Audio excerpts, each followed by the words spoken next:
Starting. What's up, horror fans? Pete here from the Lackluster Cast, where me and my good friend over there, Dr. Zayas God, Danny Torkel, discuss horror movies and streaming shows. We are up to episodes 4 and 5 of the Talamasca, and we've kind of ragged on the show a little bit. We've just talked about how it hasn't really excited us, and there's so much horror content out there right now. It's kind of crazy. My question is, Danny, in the second half of this show, because it only goes up to episode 6, is the show finding its legs and getting excited? What do you say? Yeah. Weirdly, yes. I really enjoyed these two episodes. I think there was a shift in focus for these two episodes. I think my point to you over our discussion of episodes 1 through 3 is in a show called The Talamasca. The Talamasca seems to be the least important part of the show. They Right. seem to be an entity, a rather confusing entity that lacks definition and purpose. And I think what I like so much about episodes 4 and 5 was that they just were like, yeah, we're going to instead focus on this really cool vampire, especially episode 4.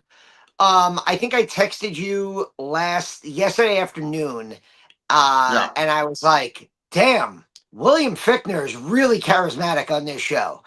And his character Jasper, I thought absolutely dominated episode 4, and part of episode 5 as well. And I think that shift of turning Guy from just this like wet behind the ear. I have a weird power. I'm being recruited to a weird organization.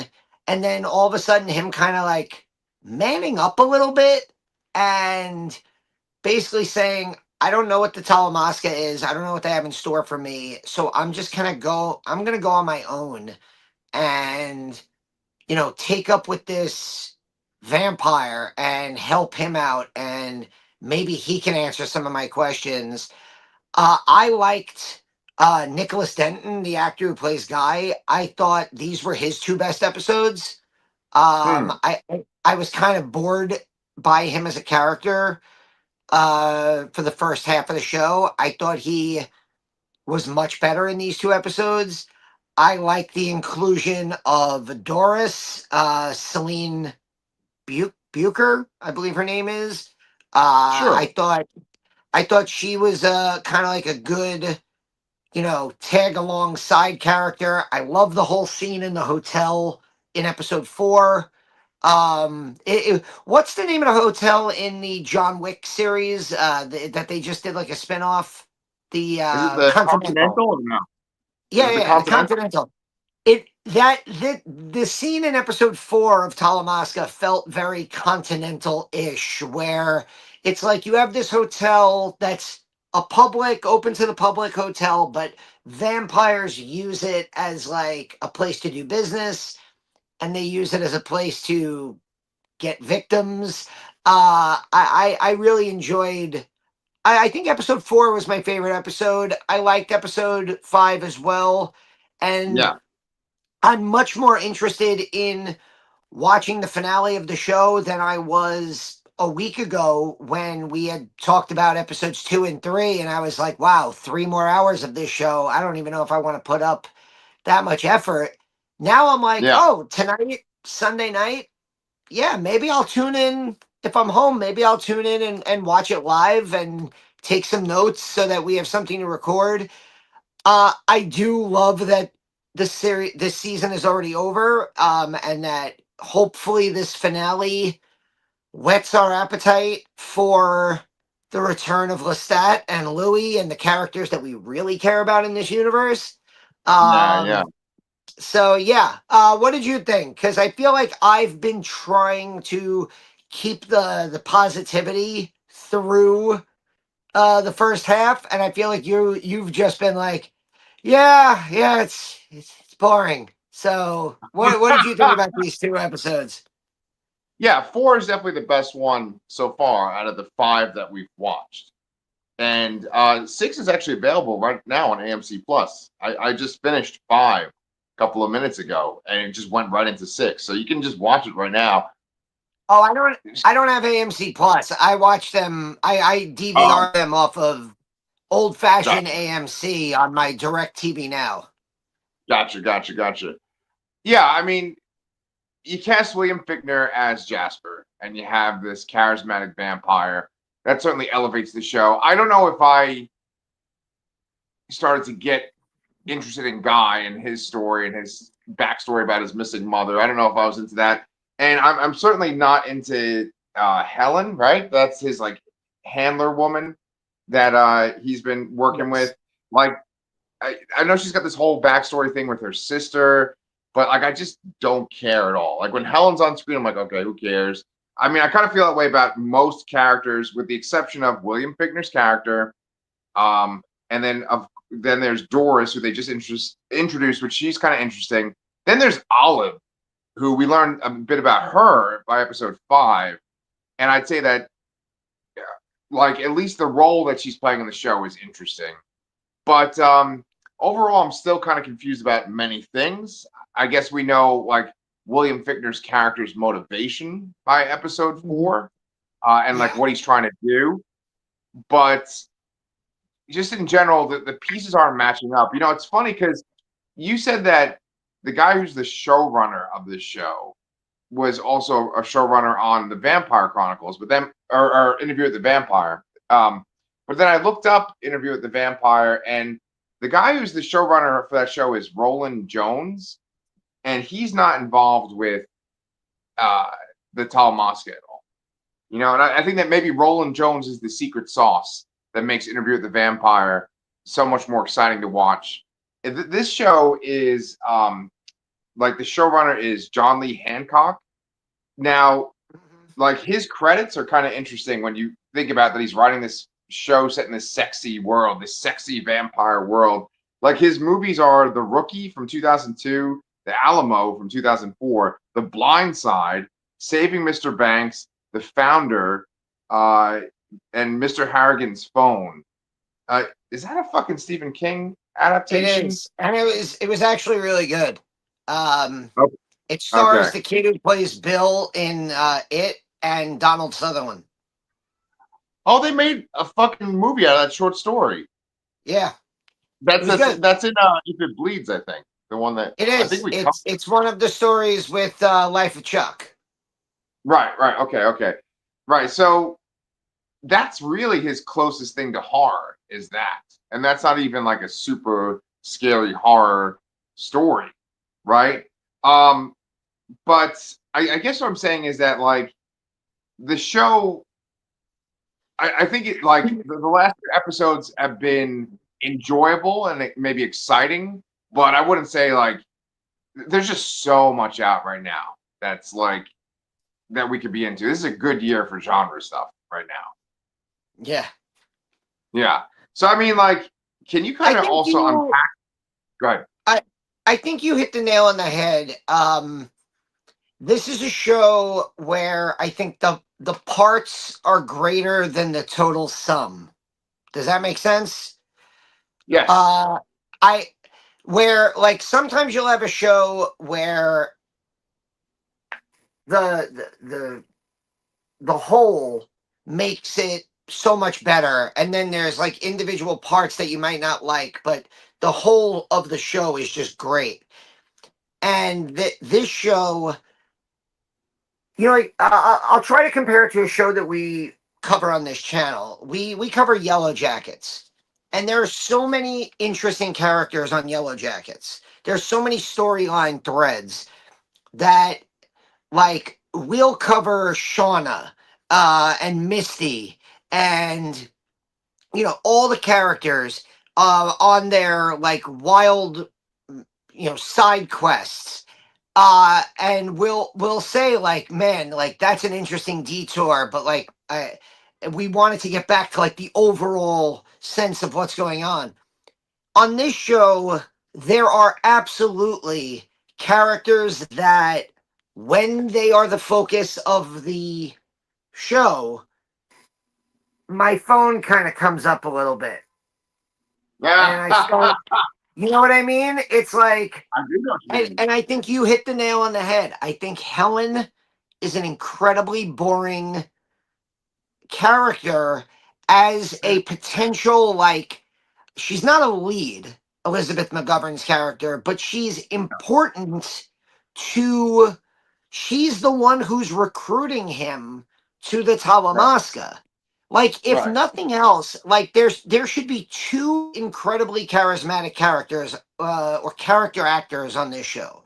They have William Fichtner as this vampire Jasper who has this like army of like wild vampire monsters that he's Right. created that he controls with a clicker, and you he's great.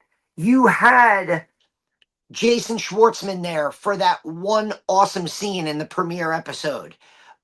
You had Daniel Malloy, Eric Bogosian, who was there for one scene in the opening episode. You have Kevis, who was a really fun character who we got to meet for a total of maybe 10 minutes of screen time. And then you have like Elizabeth McGovern as this like nice old British lady, even though she's American, Right. who is recruiting him to the Talamasca, and she's got this like twin sister who is disappeared and may still be alive. And while that entire story is going on, I'm just like, huh, uh huh, Right. Right. Right. Right.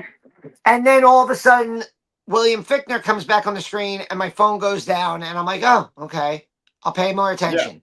Or, um, that whole scene in the hotel where guy interrupts the deal, and he ends up going up the elevator with that other guy, and it turns out that it's a deal for like ancient vampire blood. I was like, oh, this is really cool. And that one scene where William Fichtner like comes upon this like husk of a 1,000-year-old vampire, and like talks about like this is not what should be happening, where this is things like this never would have happened in the old days. And then to like put this 1,000-year-old vampire out of his misery, he just like reaches down and decapitates him with his fucking claws. And I was like, holy shit, what a great freaking scene. Like, I was like, wow. And I just was like, what a great moment. But it's a great moment in an overall series that I'm still not sure I'm completely into, because it's like the pieces are greater than the whole. And Yeah. I think you kind of touched on that, where there's these really good moments, um and maybe you pay really close attention to 25 minutes out of the hour, and then you kind of like, what else going on? Like, Yeah. there one scene that really kind of annoyed me was the show starts like literally the first thing we see in this series was this girl, member of the Talamasca, who's running around carrying this like MacGuffin thing, and she's being chased by these Jasper clicky vampires, and she hides it and then gets killed. And then we don't pick that storyline up for 3.5 episodes. And Right. then this cop, really, I thought, found that MacGuffin flash drive way Right. too quickly. She was like, oh, there's a camera here. Let me go to where that camera is. And oh, I'll just stick my hand under a playground jungle gym and find the thing that we've been looking for 4 episodes. And I'm like, that felt way too easy. And it just feels Yeah. like those two cops are there for like reasons. Uh Right. and yeah, I don't know. It feels like they've added a few too many characters for 6 episodes. And so Right. whenever they bounce back to these characters, I'm like, there's only one episode left. Yes, yes. It does absolutely feel like, wow, that was fast to get to this point. It's fast to get to the end of this show, right? You said something a couple of minutes ago about how like 25% of the show you're like engaged, and then the rest of the show you're not as engaged. I think, unfortunately, for me, it's even less than that. And it's bad. I'm running a YouTube channel with you and making podcasts and stuff, and we're reviewing this stuff, and I should be sitting there like taking notes, but I feel like I got so little time in general, and then like we cover so much stuff that like I'll just sort of like watch something and then report back to you. But with this show, it's kind of hard to remember exactly the purpose behind certain things. I kind of wanted to go through what is like what's the driving force for each of these characters. Maybe you can kind of clarify certain things for me. So essentially, Jasper, we learn his backstory in episode 4, and he was like a child. His family was slaughtered by a vampire, and I think that vampire was kicked out of a coven, right? Like that vampire was kicked out of a coven, and he slaughtered Jasper's family. Jasper went from like Budapest to Texas or some kind of crazy thing. He said he walked that whole way, and then he eventually met a vampire and became a vampire. Now, is that part correct so far? I believe so. Okay, okay, okay. Let's keep the ball rolling then. So then, besides that, he wants this book, which has this information that they call the 752. I don't know what the significance of the 752 number is. Maybe that's the Oh, number of it's the the book. year. It's the year it was written. Okay, okay, It was okay. Thank you. supposedly written in the year 752 AD. Okay, okay. And then I know his ultimate goal, which they reveal in episode 4, is that he wants vampires to be on the Talamasca too, and that the way things are run with vampires in the world is not right now. But where I start to get even more confused is how does he make those zombie things? And they call them revenants, right? Like they use some kind of like ancient vampire blood that makes them like. Well, what's the deal with that? Well, I we saw that with Checkers where he like bites him and buries him, and maybe it's a combination of like the ancient blood with being buried alive as you become like a feral, like soul, like soulless feral monster. Okay. uh so maybe that has something to do with it.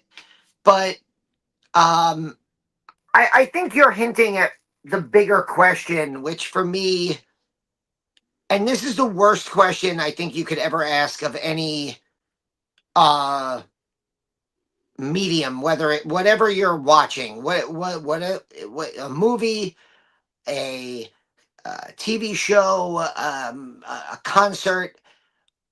This is the worst question you could ask. Who is this for? Yeah. Sure. Sure. And and and, and I don't mean that in an insulting way, because like, yeah, there's a I guess there's a point to this show. And again, now I feel like I'm getting negative, even though I started this review by saying I really enjoyed these 2 episodes.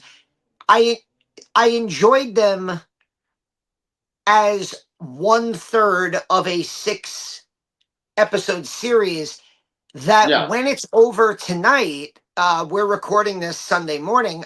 When it's over tonight, I don't know if it is going to play a crucial role in Interview with a Vampire season 3. I thought, and this goes back to when I went to Comic Con, because they had a main stage panel at New York Comic Con for this show and the Vampire Lestat season 3.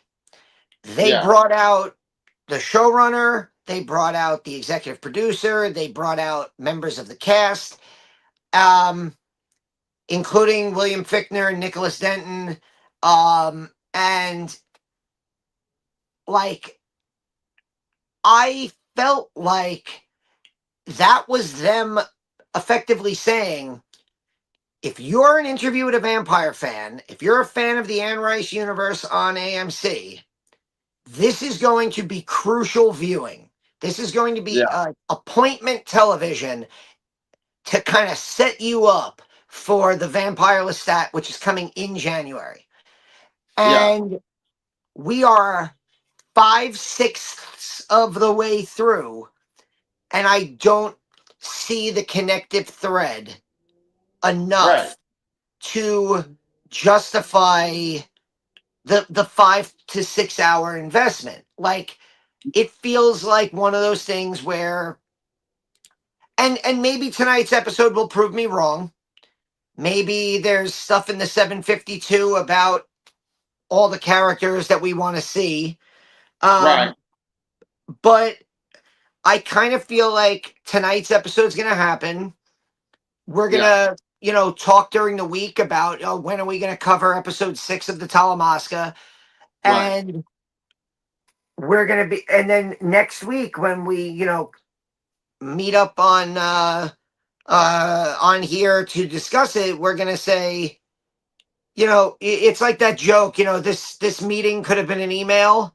Yeah. Yeah. This show could have been a 15-minute YouTube video. Yes. Uh, Yeah. Well, I mean, like going along with what you're saying, right? If we talk about Interview with the Vampire and this show in relation to each other, Interview with the Vampire is clearly like the dominant twin. There's two twins fighting in the womb. Interview with the Vampire is totally killing that other twin, and it's coming out as a stillbirth. Like this show takes things from Interview with the Vampire, and it's like, see, this is in the Interview with the Vampire world, but there's nothing in this show that's like, oh, this is compelling. I would love for this to go into Interview with the Vampire.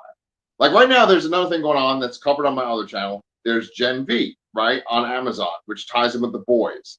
And Brian and I have talked before about like, oh, do you think this character from Gen V is going to be on the boys? And they've done that already in the last season of the boys too, where we're like, oh, this might have some relevance for the boys. With this show, they show us that it's connected to Interview with the Vampire, but there's nothing like distinct about this that's interesting and compelling that I'd like to make its way into Interview with the Vampire. Even William Fichtner. I mean, it'd be cool if he like shows up and like we see him in a scene, but I truly doubt that's gonna happen. I think like there's two references in these two episodes to Interview with the Vampire, at least. I'm sure there's more. But one is when Helen goes into the bar, I believe in the 5th episode, they're playing that song Long Legs by Lestat that they did for the preview. And then there's also that guy that was interacting with Daniel in I believe the 2nd season of Interview with the Vampire. He was a Talamasca agent. He's the guy that goes up with Guy yeah. to the hotel room. And I actually really like that actor. I don't know his name. I don't even know his fucking character's name. I guess I should be like writing this shit down. The Wikipedia is not very helpful. I have that pulled up. But that actor is really great. He was in Perry Mason. He's in a whole bunch of things. And that scene was like one of the best fucking scenes in the whole show. But I still kind of don't understand even what the fuck was going on in that scene. Like one of the vampires shot him in the chest, and like the idea was that him being shot was going to make Guy use his telepathy. I didn't get that at all. I mean, I probably should pay better attention. Yeah, yeah. I kind of feel like it's those scenes they're good. They're like good scenes while they're happening. I thought he was shot like up here and like the shoulder. Yeah, shoulder more. Yeah. Um. Yeah. I just don't know how much of importance this show has. And like we're also, let's be realistic, we also tried to cover the Mayfair Witches, which Ooh. is another Anne Rice Immortal Universe show. We made it a couple of episodes and then decided, I don't think we want to cover this. And it's really interesting because Interview with the Vampire seems to have a lot of like fan reaction behind us. We are a very, very small YouTube channel, and we got tons and tons of hits, tons of comments. lots of interaction from fans and of that show whenever we would post a video about it. And we're just Yeah, two schnooks from New York and Texas talking about it. And we would get comments, like comment threads that went on for like weeks. yeah, And then like with this show, there's like barely any traction whatsoever. With the Mayfair Witches, you see next to nothing on social media about it. Then again, I've like ditched Twitter, so my social media at this point for me is basically like Blue Sky and Facebook, and there doesn't seem to be like a lot of people talking about either of these other two shows. And I'm yeah, like, and I think that that kind of speaks to the nature of streaming today. Is it's more about uh you know quality versus quantity. it yeah, the world of streaming is much more about quantity than it is about quality. Um, it's like you make one good series, Interview with a Vampire, and instead of just saying, "Oh, we're going to do this awesome series for 3, 4 seasons," you say, "Okay, how much can we milk Anne Rice and her extended vampire universe?" Um, yes, it's why we talked about this when we reviewed Predator Badlands, like how Disney has kind of like really, killed off the passion that fans have for like Marvel and Star Wars by just producing content, so much content that I've called it homework content. It doesn't feel like shows I'm excited to watch. It's like, oh, I have to watch this show, otherwise I'm not going to understand the next two movies. And it's like, great, now I have to watch. What was the before? I remember I binged Miss Marvel before the last Captain Marvel movie. And I was the like, it Marvel. was fine. It was good. It was like 6 fun little episodes, but it was like I didn't need to do that. And I didn't want to do that. Right, Um right. and and I feel like, we talked about this with Star Wars. We said how somehow the Predator and the Alien franchises that are keep being milked somehow are really cool. Like Predator Badlands is a movie we both loved and we said is probably going to show up very high in our top tens of 2025. We waxed poetic most of the time about Alien Earth when we would talk about it with Brian.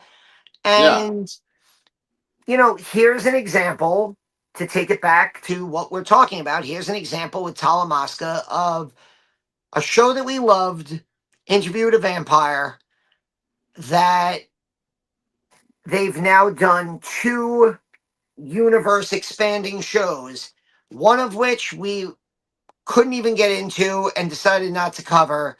The other one, we're like trying to drag out these videos for 30, 35 minutes.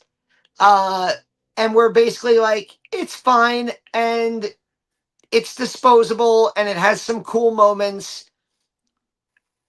But yeah, it's, this meeting could have been an email. ah, yeah, yeah, yeah. Well, I don't know. I mean, we don't have to like drag it out. We could definitely like talk about some of the things that are interesting, and then we could just wrap it up real quick. Like I, in the last episode, there's a scene where those revenant vampires go attack this houseboat that has all these witches on it, and I genuinely felt bad because I liked that witch community that guy sort of infiltrated a couple of episodes back. I was like, they let him in. They could have easily just shunned him or turned him away, but they like this one woman talked to him in detail, and then Helen told Olive that him and Doris were going to be at that houseboat, and then so we see that she's like this double agent and basically sent the revenant vampires to go wipe them all out. And they slaughter them. It's pretty brutal. Like you have one of those great like horror does this great thing a lot of times where you'll see the outside of a building and just like blood splattering on windows and stuff. And it'll be like a long Yeah. kind of pan shot where it goes across the building. They've done that in Interview with the Vampire definitely too. Um, that scene was interesting to me. It had some kind of effect on me, and I mean, I don't. I'm sort of frustrated by this character of Doris because she kind of just shows up randomly out of nowhere, and then she's like a main character. There was this one scene where her and Guy are in a hotel or in a safe house, and they're just kind of killing time. They're playing a board game, and she puts her hand on his hand, and it's like, oh, are they gonna have sex? Like, is this supposed to be like they're setting up that they're gonna have sex? And like, is this supposed to be interesting? But I was kind of just like, I don't give a shit. I don't care if they have sex. I mean, maybe it was like full on hardcore. Like maybe that would make it kind of interesting. But I'm like, I don't care if they start like taking off their clothes and they cut them in the bed later. Like, who gives a shit?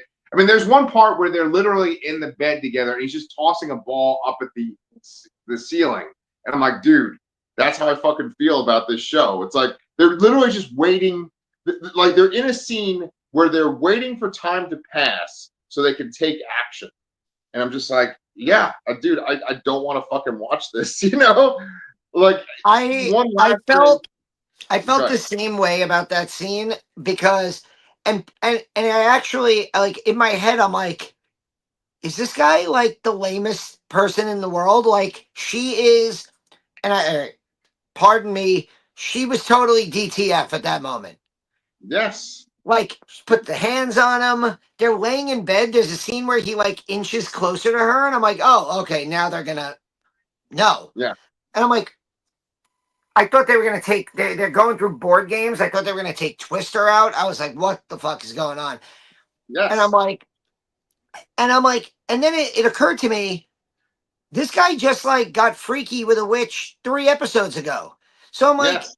so why is he suddenly like above moral standing? Like to make a move on when it seems like she's into him. It's at least, and like yeah, like I'm just watching this going like, are you gonna do it? Like Right. I felt like that scene in Mallrats where Jason Lee's telling the story um about the plane crashing while he's on the game show, and then the other guy's like, well, did she come or what? Like, and I felt like that. I was like, are you gonna do it or not? Right. Right. Right. And nothing ends up happening, and I'm like, oh, okay, well, Yeah. see you at episode 6. Like, Right. Right.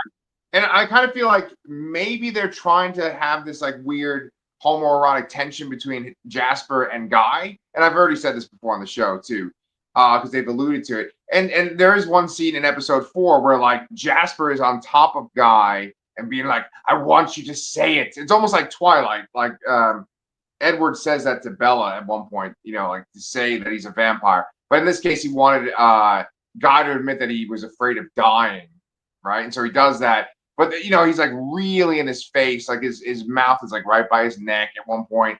I think one last thing I wanted to mention too is that at one point this Doris, who just kind of randomly enters the show, she makes like a makeshift blowtorch and torches Jasper. And then we have at least 2 scenes where Jasper is like burnt to a crisp. I liked that. There was one line he had where it's like, "Oh, they just burnt me to a fucking crisp, so or I want to like take care of them right the fuck now." He said something like that, and I yeah. like that. But otherwise, I'm kind of stretching to make this seem like I'm interested in the show. So I don't know, man. Maybe we should just jump into what's coming up on our channel, and then we should wrap this show up with episode 6. I mean, yeah, we got, um, I forgot what else we're doing. Well, we're I mean, about it to just had record. like a complete, like everything. I got home last night at 1:45 in the morning, so I'm frazzled a little Okay. bit. Yeah.